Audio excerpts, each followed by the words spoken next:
Bueno, ya estamos aquí con la presencia del economista Lorenzo Sigó Gravina para analizar las principales noticias económicas de estos últimos días. ¿Qué tal, Lorenzo? ¿Cómo andás? ¿Qué tal? Muchas novedades. Sí, tal. Una excluyente justamente la que desarrollamos hoy en el primer bloque, justamente el dólar continuó subiendo en el día de hoy, alcanzó un nuevo récord histórico, cerró en torno a los 44 pesos con 90. ¿A qué atribuís, no, esta fuerte suba que se ha dado en estos últimos días? Bueno, hay muchos factores. Podemos hablar uno, que es el régimen cambiario que está vigente, que es frágil. Sí. Frágil justamente se llama zona de no intervención y es muy amplia, que es de 30%. Ese es el primer punto. Recordábamos, sí, Lorenzo, en el primer bloque, que cuando se presentó justamente este régimen cambiario, justo casualmente eras vos el invitado, y hicimos algunas críticas, ¿no? Que están en este momento, se está viendo la vigencia, ¿no? Esas críticas que hicimos en aquel entonces, ¿no? Sí, y obviamente después se suma la coyuntura, particularmente para los países emergentes, y la Argentina no es un buen momento.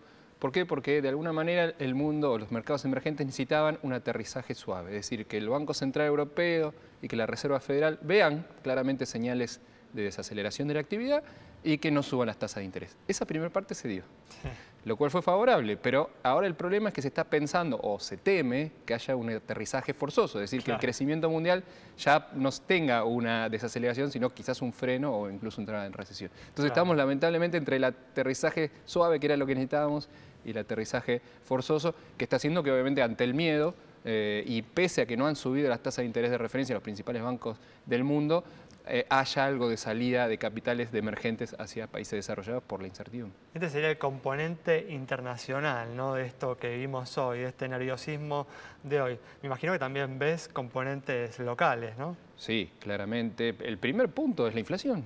Nosotros estábamos un poco cada vez, no sorprendidos, pero vimos la inflación del primer cuatrimestre, ya tenemos datos de marzo, que va a estar en torno al dato de febrero, 3,8%. La inflación en abril no va a aflojar mucho, entre 3,5% y 4% estamos proyectando en Ecolatina. Y cuando hacemos la cuenta del primer cuatrimestre nos da 15%. La inflación en 4 meses. Bueno, el dólar es un precio más de la economía.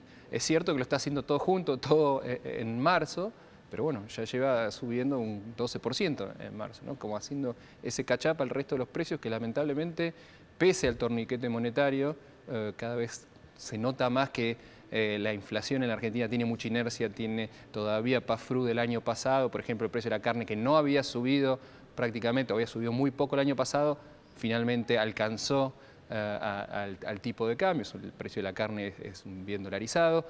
Bueno, y toda esta suma hace que además con tarifas, shock de la carne, entremos a un año electoral con una inflación que realmente preocupa y mucho. Y te sumo por último que todavía estamos lejos de las elecciones, pero ya de a poquito se empieza a ver esa incertidumbre electoral por el resultado electoral, que en la Argentina se traduce en, por las dudas, comprar dólares y esperar al próximo presidente electo. Desde ya. Lorenzo, si uno recuerda algunas crisis económicas argentinas, crisis económico-financieras, ¿no? Muchas tuvieron también un epicentro en los bancos, es decir, la gente retira los depósitos, teme por sus dineros y lo que hace es comprar dólares con la plata que tienen los bancos. ¿Esto está pasando hoy en día? Además de subir el dólar, digo, ¿también está habiendo corrida de depósitos o esto todavía no se ve?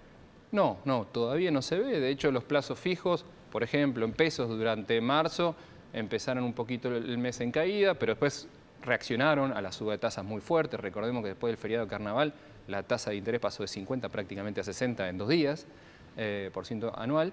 Y lo que uno ve es que ahí nuevamente los plazos fijos que se estaban empezando a desarmar volvieron a armarse, obviamente aprovechando ya no una tasa de 50, sino una más alta.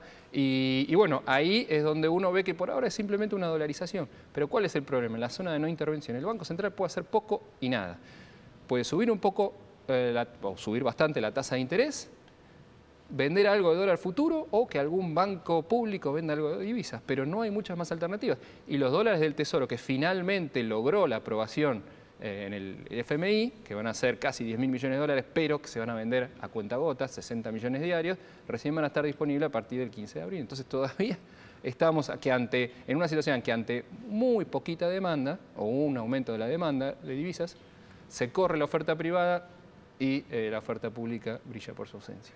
¿Crees que cuando lleguen justamente esos dólares que va por liquidar el Tesoro, va a cambiar el panorama? Bueno, el gobierno apuesta también a que se van a empezar a liquidar los La cosecha agrodólares, ¿no? Creo que va a cambiar, pero no tanto. ¿En qué sentido? Va a haber una oferta más fluida, pero creo que en los momentos de tensión, cuando las papas queman, la oferta privada se retira, quedan solo los 60 millones del Tesoro, que además probablemente lo haga a mitad de jornada, cosa que todavía hacia fin de la jornada cambiaria hay una demanda ni siquiera muy elevada, te puede mover el precio final del tipo de cambio. O sea que tal vez esperás que en algún momento, antes de las elecciones, tal vez mucho antes de las elecciones, el gobierno necesite reformular este régimen cambiario. Sí, el si gran quiere, problema digamos, sobrevivir, ¿no? Porque obviamente un escenario como este en los próximos meses es prácticamente una derrota asegurada, ¿no? En las elecciones. Sí, y particular porque además implicaría otro salto cambiario, nuevo brote inflacionario, una situación que ya estamos hablando de 15% en el primer cuatrimestre de inflación. Ahora, quizás lo dijo Arriazo muy bien. El Banco Central consiguió un swap de divisas con China. Ahora tenemos más de 70.000 millones de dólares y no los podemos usar. Es una paradoja. Hoy lo que necesita el gobierno es tratar de flexibilizar al fondo en cuanto al uso de las reservas, pero lo cual es muy difícil. Y probablemente para cuando el fondo lo reconozca, o reconozca que la situación de Argentina, sobre todo en materia cambiaria, es distinta al resto de los países, quizás ya sea demasiado tarde, porque el dólar ya está en el techo o por arriba de la zona de no intervención. Claro, lo que debe pensar el fondo es de qué te sirve vender reservas si el tipo de cambio se va a escapar igual, porque hay un desequilibrio en Argentina más a nivel macro, que este dólar no es sostenible y entonces al fin del día te quedas sin reservas y con el tipo de cambio bien alto. Digo, muchas veces pasó en Argentina, ¿no? Esto que vender reservas sirvió para financiar la fuga de capitales. ¿Te parece que ese es un escenario también posible, digamos, que por eso el Fondo Monetario no quiere que se desprendan las reservas para que no se dilapide eso, que es lo único que tiene hoy en día la Argentina como activo, ¿no? Estoy de acuerdo con la postura del FMI. El FMI, yo te presto los dólares, yo te digo un poco cómo los vas a usar. O sea, en ese sentido estamos de acuerdo. Y sobre todo por la experiencia de Sturzenegger. El gran problema de Sturzenegger es que estaba vendiendo un montón de reservas cuando el dólar estaba por debajo, estaba muy apreciado.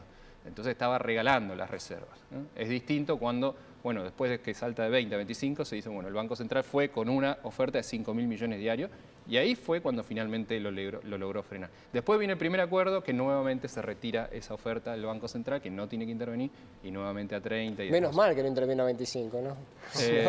No, pero es que no tuvo que, cuando vos tenés una oferta muy fuerte, como esos 5.000 millones, no las tenés que mostrar, porque mostrás la carta ganadora. Vení a correrme con 5.000 millones de dólares en un día. Y ahí se frenó, sin tener que venderlos.